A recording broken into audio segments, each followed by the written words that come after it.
नमस्कार मित्रों, मैं उत्तराखंड बेरोजगार शिक्षक संघ से आशीष बिष्ट आप सभी के सामने एक बार फिर से मौजूद हूं।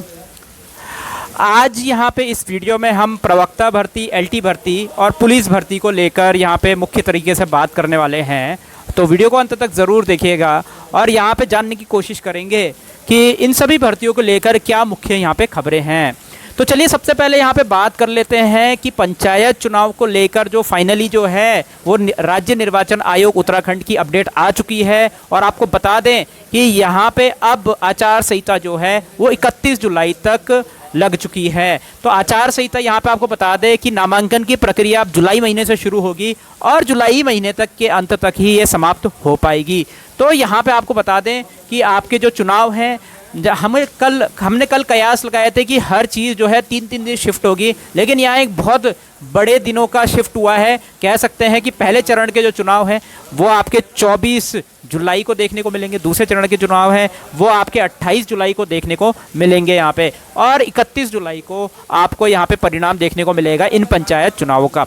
तो सीधी सीधी बात है, यहाँ पे प्रवक्ता भर्ती एक तरह से जुलाई को लगभग समाप्त हो चुकी है कि जुलाई में आने की जो संभावना थी प्रवक्ता भर्ती को लेकर वो लगभग यहाँ पे समाप्त है। और अब प्रवक्ता भर्ती की जो संभावना है वो अगस्त की तरफ शिफ्ट हो चुकी है। कल के वीडियो में मैंने सिलसिलेवार तरीके से बताया है कि भाई यहाँ पे क्या संभावना रहती कि जुलाई के महीने में प्रवक्ता भर्ती आ सकती थी। अब वो सारी संभावना जो है ख़त्म हो चुकी है। यहाँ पे आचार संहिता क्योंकि 31 जुलाई तक शिफ्ट हो चुकी है तो प्रवक्ता भर्ती अब जो है जुलाई महीने में शायद ही देखने को मिलेगी। अब यहाँ पे सीधी सीधी बात है, अगस्त के महीने में भर्ती लाने का अगर प्रयास बहुत अच्छे से होता है तो अगस्त के महीने में आपको प्रवक्ता की भर्ती देखने को मिल सकती है। देखिए, उम्मीदें हारने की ज़रूरत नहीं है। अभी अगस्त के महीने में भी अगर भर्ती आती है तो संभावना ये है कि 4 महीने का अगर आपको तैयारी का समय मिलेगा तो इसी साल दिसंबर में आपको 31 दिसंबर 2025 से पहले एग्ज़ाम देखने को मिल सकता है। तो जाहिर सी बात है, आचार संहिता जो है वो कोर्ट केस हुआ, उसमें ऐसा लग रहा था कि वो आचार संहिता जो है जुलाई महीने के बाद अगस्त महीने तक शिफ्ट हो सकती है, लेकिन वहाँ पे फैसला जो है हाई कोर्ट का आया तो उन्होंने चुनाव से भी स्टे हटा दिया। आचार संहिता में तो खैर स्टे लगा ही नहीं था, तो खैर उस पर कोई संभावना ही जाहिर नहीं होनी थी। और सीधी सीधी बात है, यहाँ पे पंचायत चुनाव जो हैं अब आपको जुलाई के महीने में देखने को मिलेंगे और जुलाई के महीने में ही समाप्त हो जाएंगे। तो अब प्रवक्ता भर्ती सीधी सी बात है अगस्त के महीने में शिफ्ट हो चुकी है। और यहाँ पे अगर छात्र प्रयास करेंगे तो सीधी सी बात है अगस्त के महीने में यहाँ पे आपको संभावना दिख सकती है कि प्रवक्ता भर्ती आए और आपको दिसंबर तक के महीने में प्रवक्ता भर्ती का एग्ज़ाम देखने को मिले। कोशिश यही करनी चाहिए कि प्रवक्ता भर्ती का एग्ज़ाम जो है इस 31 दिसंबर 2025 से पहले हो जाए, ताकि रिजल्ट जो है उसका अगले साल फरवरी तक आ जाए और मार्च के महीने तक भर्ती जो है पूरी हो जाए। क्योंकि अगला सेशन जो है नए बच्चों को, नए शिक्षकों की ज़रूरत पड़ेगी वहाँ पे, और तब तक ये जो है नियुक्ति वहाँ पे बच्चों के लिए शिक्षकों की हो जानी चाहिए। तो अगर प्रयास रहेगा तो जाहिर सी बात है ये होगा। लेकिन यहाँ पे आपको बता दें कि यहाँ पे जुलाई के महीने में पदवृद्धि की संभावनाएं जो हैं वो बहुत ज़्यादा बढ़ जाती हैं। जैसा कि आपको पता है अभी आचार संहिता चल रही है और आपको 31 जुलाई तक आचार संहिता देखने को, सीधी सी बात है अब 31 जुलाई तक तो यहाँ पे किसी प्रकार की प्रवक्ता भर्ती तो नहीं आने वाली है 31 जुलाई तक। तो यहाँ पे एक बहुत अच्छा मौका है पदवृत्ति वाले अभ्यर्थियों के लिए जिनके विषयों में बहुत कम सीटें हैं। जैसे कि सोशियोलॉजी भी एक सब्जेक्ट है जिसमें कि आपको 2 या शायद 3 सीटें देखने को मिलती है। ड्राइंग आर्ट, जिसमें ड्राइंग आप जानते होंगे, उसमें 2 सीटें थी और दोनों सीटों को घटा के 0 कर दिया गया था, तो उनमें पदवृत्ति होने की संभावना हो सकती है। मैथ जैसा विषय है, केमिस्ट्री जैसा विषय है, यहाँ पे आप कह सकते हैं हिस्ट्री जैसा विषय है, इंग्लिश जैसा विषय, इन सभी विषयों में आपको 50 से कम भर्तियां देखने को मिलती है। खासकर ये सोशियोलॉजी जैसा विषय है, बच्चों ने कमेंट सेक्शन में बताया था कि सोशियोलॉजी जैसे विषय में भी पदवृत्ति यहाँ पे की जाए। जाहिर सी बात है अब आपके पास समय है, 1 महीना पूरा समय है, 1 महीने तक तो खैर आचार संहिता लगी हुई है। अगर यहाँ पे शासन के लेवल पे कार्य तेज़ी से होता है तो यहाँ पे सीधी सीधी बात है, अगर कार्य तेज़ी से होगा तो पदवृत्ति जो है यहाँ पे देखने को मिल सकती है। आपको बता दें कि यहाँ पे जाहिर सी बात है पुराने आंकड़ों के अनुसार 3700 पद जो हैं वो प्रवक्ता भर्ती के अंदर खाली थे। मार्च के महीने में यहाँ पे रिटायरमेंट हुए होंगे तो आपको अब 4000 से ज़्यादा पद जो है प्रवक्ता भर्ती के अंदर इजीली देखने को मिल सकते हैं। अब जाहिर सी बात है इसमें से अगर कुछ पद जो है गेस्ट टीचर को भी आवंटित हुए होंगे और प्रमोशन के द्वारा भी भरे जा रहे होंगे तो भी हमें पूरी उम्मीद है कि लगभग 1000 से 1500 पद जो है बड़े आराम से इस प्रवक्ता भर्ती में आ सकते हैं। लेकिन अगर 1000 पद भी आ जाते हैं, छात्रों के द्वारा प्रयास किया जाता है, यहाँ पे आपको जैसे कि पता है 611 पदों पे ये वैकेंसी थी, और इस पे अगर 400 पद भी ऐड हो जाते हैं तो आपको 1000 से ज़्यादा पद काफ़ी आसानी से देखने को मिल सकते हैं। 1 महीने का समय है, यहाँ पे अगर आप पद वृद्धि का प्रयास करेंगे तो 1000 से ज़्यादा पद प्रवक्ता भर्ती के अंदर जाहिर सी बात है देखने को मिल सकते हैं। खासकर वो विषय जिसमें पद बहुत कम देखने को मिल रहे हैं, वो बच्चे जो थोड़ा सा सक्रिय हो जाए और अपनी चयन होने की संभावना को जाहिर सी बात है बढ़ाने का प्रयास करें। तो इस बीच आपके पास समय है, कोशिश कीजिए ताकि आचार संहिता जैसी समाप्त हो और प्रवक्ता भर्ती जैसी ही आए, आपको 1000 से ज़्यादा पद प्रवक्ता भर्ती के अंदर देखने को मिले।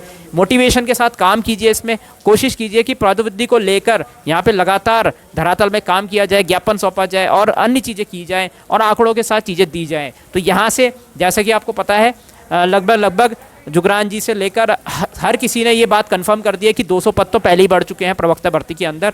613 में आपको 200 पद ऐड होते हुए दिख जाते हैं। अब यहाँ पे सीधी सी बात है 800 पदों पे तो मिनिमम ये वैकेंसी अब आने ही वाली है, ये बहुत हद तक कंफर्म हो गया है। लेकिन क्या 800 से हम 1000 पद तक ले जा सकते हैं? क्या 800 से 1000 से 1100 पद तक यहाँ पे पहुँचा सकते हैं?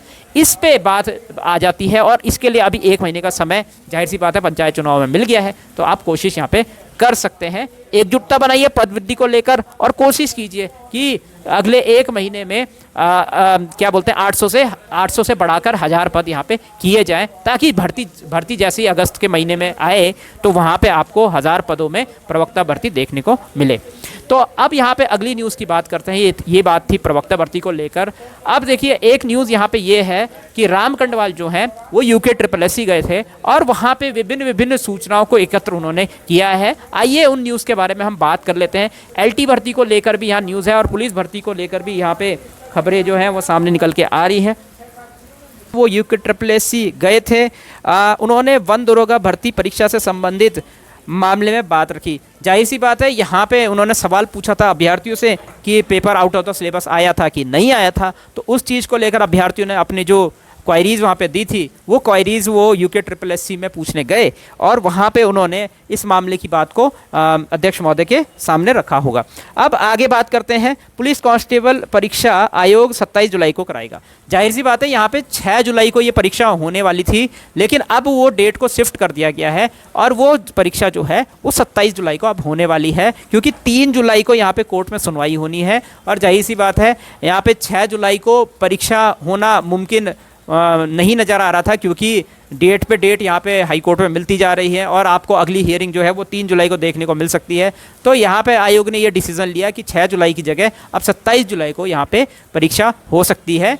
जितनी क्विक यहाँ पे हाई कोर्ट में डिसीज़न आएगा उतनी ज़्यादा संभावना रहेगी कि ये परीक्षा जो है जल्द से जल्द हो पाएगी। नहीं तो आपको 27 तारीख से पीछे भी ये परीक्षा देखने को मिल सकती है, यानी कि 27 तारीख से 27 यहाँ पे जुलाई जो डेट बताई गई है उससे पीछे भी एग्ज़ाम होते हुए दिखाई दे सकता है। तो यहाँ पे जब तक हाई कोर्ट में मामला नहीं निपट जाता है, तब तक आयु सीमा का मामला जब तक नहीं निपट जाता है, तब तक आपको डेट पीछे होते हुए दिखाई दे सकती है। तो 3 जुलाई को यहाँ आयु सीमा को लेकर यहाँ पे सुनवाई है। तो यहाँ पे देखने वाली बात ये होगी क्या इसका निष्कर्ष जो है जुलाई महीने में निकल पाएगा या नहीं निकल पाएगा, क्या ये भर्ती 27 जुलाई को हो पाएगी या नहीं हो पाएगी।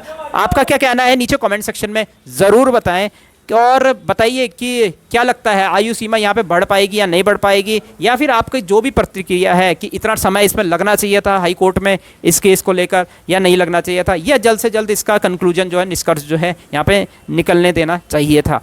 अब नीचे कमेंट सेक्शन में आप इस बात को रख सकते हैं। इसके बाद राम कंडवाल ने एक बात और कही है, आयोग कनिष्ठ सहायक या फिर LT भर्ती से ही नंबर सबके सार्वजनिक करने की शुरुआत करेगा। इस बात पर भी आयोग के अध्यक्ष जी ने हामी भरी है। तो यहाँ पे देखिए बड़े सटीक तरीके से आयोग कनिष्ठ सहायक यहाँ पे या जो शब्द है ये एक डाउटफुल शब्द हमारे नज़र में आ रहा है कि या का मतलब ये है कि या तो कनिष्ठ सहायक भर्ती के जो एग्ज़ाम के जो अंक हैं वो सार्वजनिक होंगे, या फिर LT भर्ती के जो अंक हैं उस परीक्षा के जो अंक हैं वो सार्वजनिक होंगे। तो या का मतलब ये है कि इन 2 परीक्षाओं में से कोई एक परीक्षा का एग्ज़ाम जो हुआ है उसके अंक यहाँ पे सार्वजनिक होंगे। तो यहाँ पे भी एक डाउटफुल वर्ड या का प्रयोग किया, अगर यहाँ पे और शब्द का प्रयोग किया जाता यानी कि कनिष्ठ सहायक और एलटी भर्ती दोनों के एग्ज़ाम के अंक सार्वजनिक किए जाते तो ज़्यादा खुशी मिलती, लेकिन यहाँ पे या शब्द का प्रयोग किया गया है तो अभी भी ये डाउट में है कि एलटी भर्ती को लेकर यहाँ पे आपको अंक सार्वजनिक देखने को मिलेंगे या नहीं मिलेंगे। सीधी सीधी बात है, इसको कंफर्म करना पड़ेगा, इसको कंफर्म करना पड़ेगा कि एलटी भर्ती के अंक यहाँ पे सार्वजनिक होंगे या नहीं होंगे। सीधी सीधी बात है, ये एक बहुत इंपॉर्टेंट मसला है कि यहाँ पे अंक सार्वजनिक होते हैं या नहीं होते हैं। काफ़ी टाइम से हमारे वीडियो के माध्यम से भी एलटी भर्ती को लेकर यहाँ पे अंक सार्वजनिक करने की मांग रखी गई थी। बहुत समय हो गया है, फाइनल रिजल्ट भी 10 फरवरी को जारी हो चुका था और उसके बाद ऑब्जेक्शन वाला जो केस है वो भी अब निपट चुका है। तो अब तक हमें लगता है कि यहाँ पे अंक सार्वजनिक हो जाने चाहिए। हालांकि हाईकोर्ट को लेकर अगर कोई दुविधा है तो वो भी सार्वजनिक की जा सकती है, बताई जा सकती है कि इस वजह से अंक जो है अभी सार्वजनिक नहीं हो सकते हैं। लेकिन यहाँ पे बात यह है कि जितनी भी सरकारी भर्तियाँ हैं उन सब में अंक सार्वजनिक होते हैं तो एक ट्रांसपेरेंसी जो है वो ऑब्टेन होती है किसी भी परीक्षा के अंदर। तो जितनी जल्दी हो सके हमारा भी निवेदन है आयोग से, UKSSC से, कि एलटी भर्ती के और कनिष्ठ सहायक जो दोनों भर्तियाँ हैं या नहीं दोनों भर्तियों के अंक जो हैं जल्द से जल्द सार्वजनिक किए जाएँ। और यहाँ पे जितनी भी इसके आगे जितनी भी भर्ती आ रही है, जितनी भी भर्ती आ रही है उन सब के अंक जो हैं यहाँ पे सार्वजनिक किए जाए। पुलिस भर्ती को लेकर हमने आपको जैसे कि अपडेट बता दिया है और अन्य भर्तियों को लेकर आपको बता दें कि फॉरेस्ट गार्ड की जो भर्ती है उसका अध्याचन अभी तक आयोग नहीं पहुंचा है। तो सीधी बात है, फॉरेस्ट गार्ड की भर्ती आपको जल्द देखने को यहाँ पे नहीं मिलेगी। कनिष्ठ सहायक लेखाकार संयुक्त स्नातक स्तरीय परीक्षा से संबंधित आयोग अध्याचन पहुंच रहे हैं, यानी कि ये जो कनिष्ठ सहायक है, लेखाकार है और स्नातक स्तरीय परीक्षा जो है इसके अध्याचन जो है आयोग जल्द से जल्द पहुंच जाएंगे। और हम ये संभावना जता सकते हैं कि अगस्त के महीने में शायद आपको, या जुलाई में भी, जुलाई के अंत तक या अगस्त के महीने में आपको इन सभी भर्तियों के फॉर्म देखने को मिल सकते हैं। तो ये थी खबर आपकी प्रवक्ता भर्ती को लेकर, फिर एलटी भर्ती को लेकर और पुलिस भर्ती को लेकर। आपको ये न्यूज़ कैसी लगी नीचे कमेंट सेक्शन में ज़रूर बताएं। यहाँ पे पंचायत चुनाव जो हैं वो जुलाई में होने वाले हैं। क्या लगता है आपको कि यहाँ पे पंचायत चुनाव का नतीजा क्या होने वाला है? नीचे कमेंट सेक्शन में ज़रूर बताएं।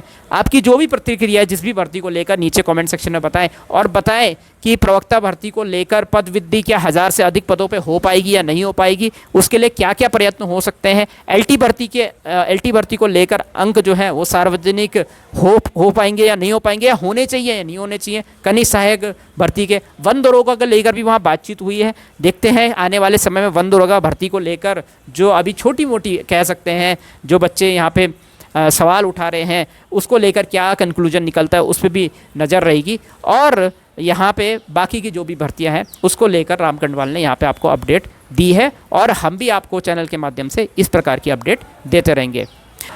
तो उत्तराखंड बेरोजगार शिक्षक संघ से आशीष बिष्ट आप सभी से मैं अनुमति लेता हूँ। जय हिंद, जय भारत, जय उत्तराखंड।